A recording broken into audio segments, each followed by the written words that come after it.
Je me suis réveillée avec l'odeur âcre de quelque chose d'étrange, métallique, amer, et une légèreté autour de mon cou qui fit s'effondrer mon cœur. Le miroir ne mentait pas. Mes cheveux, ma longue chevelure châtain qui descendait jusqu'à la taille, patiemment laissée pousser et entretenue avec soin, avaient été tranchés en touffes irrégulières. Au début, j'ai cru qu'on m'avait volé, agressé dans mon propre lit. Mais ensuite, j'ai vu les ciseaux posés bien droits sur ma commode, les mêmes ciseaux de bricolage que ma mère utilisait pour découper de vieux reçus. À côté, un post-it comme une gifle en plein visage. Tu seras toujours jolie. Concentre-toi sur ton discours pour le grand jour d'Anna. Maman? Je restais figée, les mèches encore sur mon oreiller, comme si une partie de moi était morte dans mon sommeil. Ce mariage devait être ma seule chance de me tenir enfin devant des gens qui m'avaient ignoré des années durant, de porter la robe en soie bleu marine que j'avais achetée avec mon propre salaire sans demander l'approbation de qui que ce soit et de parler avec assurance. Au lieu de cela, j'avais l'air d'avoir perdu un pari. Quand je suis entrée dans la cuisine, mon père leva à peine les yeux de son bol de céréales. « Ah, bien. Tu es debout, dit-il. Moins de cheveux, ça rend ton visage moins distrayant. De toute façon, l'attention ne doit pas être sur toi. » Ma mère but une gorgée de café et ajouta. « C'est le mariage d'Anna.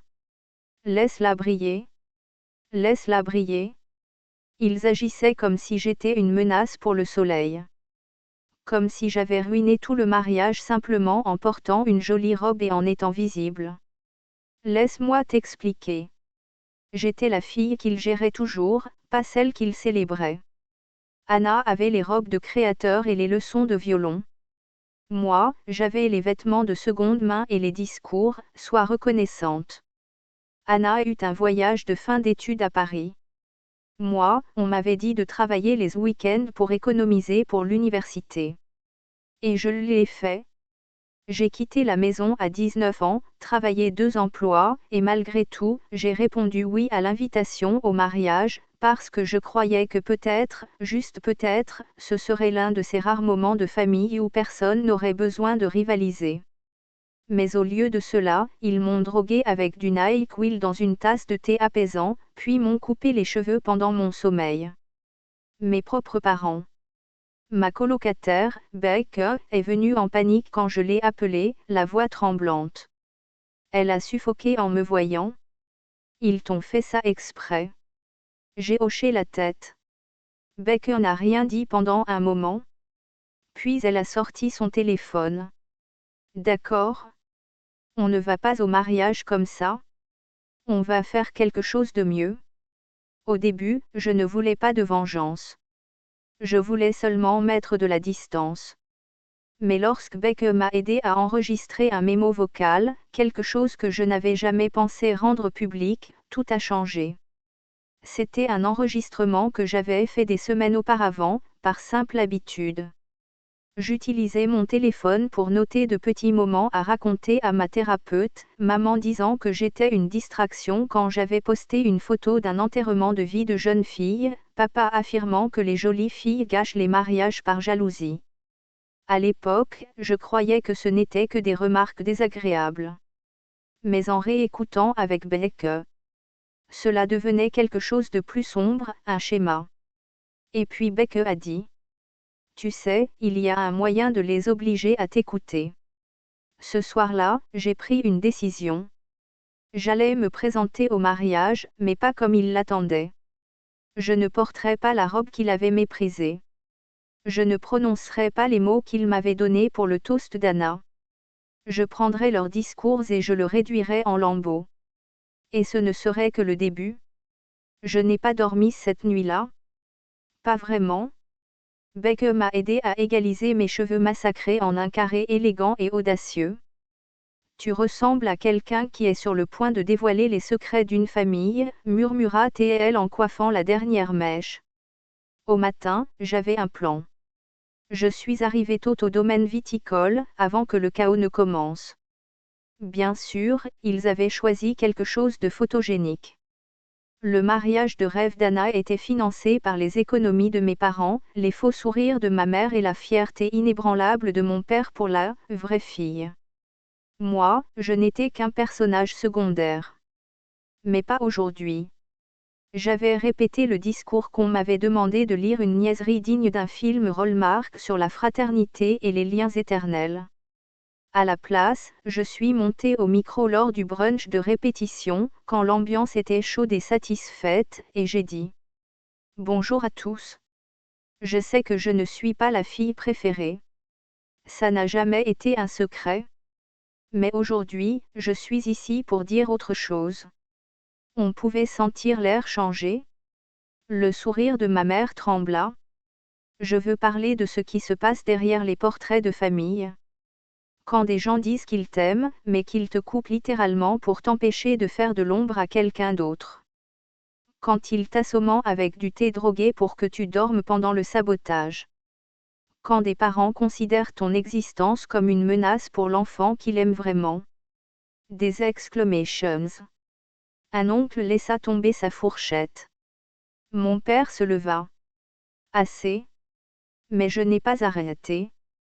Vous n'avez plus le droit de réécrire qui je suis. Vous n'avez plus le droit de me réduire, de me cacher, ou de prétendre que ça n'est jamais arrivé. J'ai sorti mon téléphone et lancé l'enregistrement. La voix de ma mère, claire et glaciale. Elle pense qu'elle sera plus belle qu'Anna. On arrangera ça. Puis le rire de mon père. On lui coupera pendant son sommeil.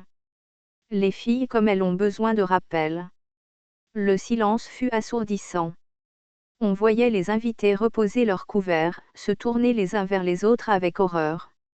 J'ai terminé ainsi. Vous m'avez enseigné la honte. Maintenant, je vous enseigne les conséquences. La sécurité m'a escorté dehors parce que mes parents s'étaient mis à hurler. Ma sœur était en larmes. Pas à cause de moi, mais parce que ça va ruiner mes photos. Mais ce n'était pas fini.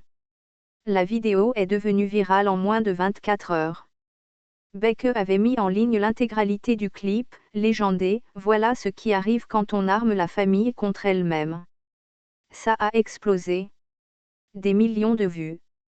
Des célébrités l'ont repartagé. Des TikTokers l'ont mimé en playback. J'ai reçu des messages privés d'inconnus disant « Merci d'avoir dit ce que je n'ai jamais pu dire ». Mais le meilleur, c'est qu'une semaine plus tard, j'ai reçu un mail d'une rédactrice d'un magazine de mariage. Elle écrivait: ton histoire n'est pas seulement courageuse, c'est quelque chose que nous voulons mettre en avant. Que dirais-tu d'une séance photo et d'un article intitulé « La surnom invitée qui a volé la vedette ?» J'ai répondu: oui. La séance photo fut tout ce que mes parents avaient essayé de me voler. Élégante, puissante, sans excuse. On m'a maquillée, on a coiffé mes nouveaux cheveux, et on m'a enveloppée dans des robes qui scintillaient plus fort que la honte. C'était le début du deuxième chapitre de ma vie. 3 mois passèrent. Ma famille n'avait toujours pas pris contact ni pour s'excuser, ni pour s'expliquer, mais ils n'en avaient plus besoin. Le monde entier avait déjà tourné les yeux vers eux. Ma vidéo était devenue un moment culturel. Des talk-shows en débattaient. Des blogueurs analysaient chaque mot. Privilège de la beauté, rivalité entre sœurs, abus émotionnels déguisés en tradition. J'étais désormais le visage de toutes les filles qu'on avait fait taire au profit d'une sœur plus brillante. Mais je ne cherchais pas la célébrité. Je voulais la liberté. Et je voulais m'assurer qu'il ne réduirait jamais plus une autre fille au silence. Tout commença avec un mail d'une femme nommée Cynthia Ray, PDG d'une grande marque de mode spécialisée dans la réhabilitation des réputations abîmées par la vérité. Sa propre fille avait vécu quelque chose de semblable. Elle m'offrit un poste, pas seulement comme mannequin, mais comme directrice artistique d'une nouvelle campagne intitulée « Vous ne pouvez pas couper le pouvoir ». Séances photos, tournées de presse, invitations à des conférences TEDx. J'ai transformé ma douleur en mission. Pendant ce temps, les retombées chez moi étaient prévisibles. Leur quartier de banlieue devint glacial. Les invités du mariage, qui avaient acclamé Anna, évitaient désormais de croiser leurs regards à l'épicerie.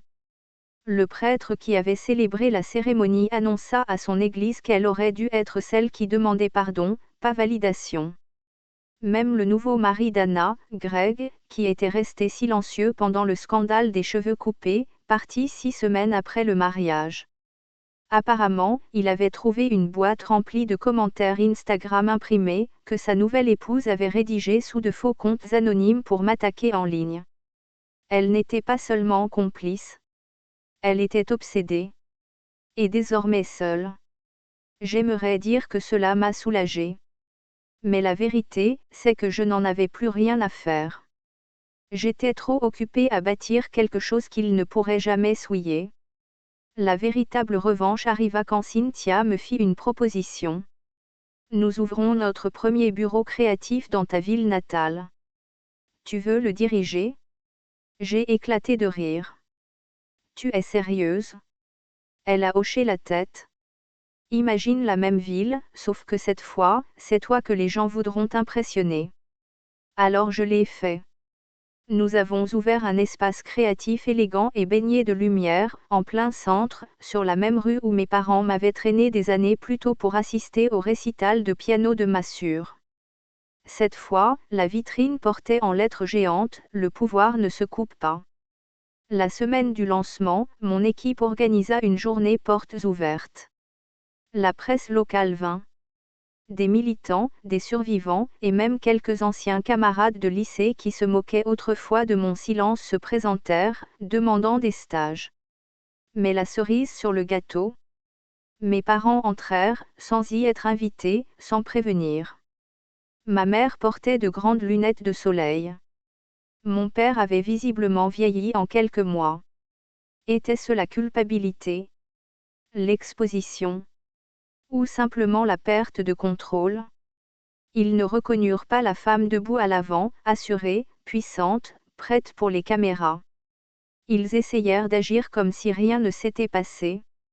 Nous sommes fiers de toi, dit ma mère doucement. J'ai souri.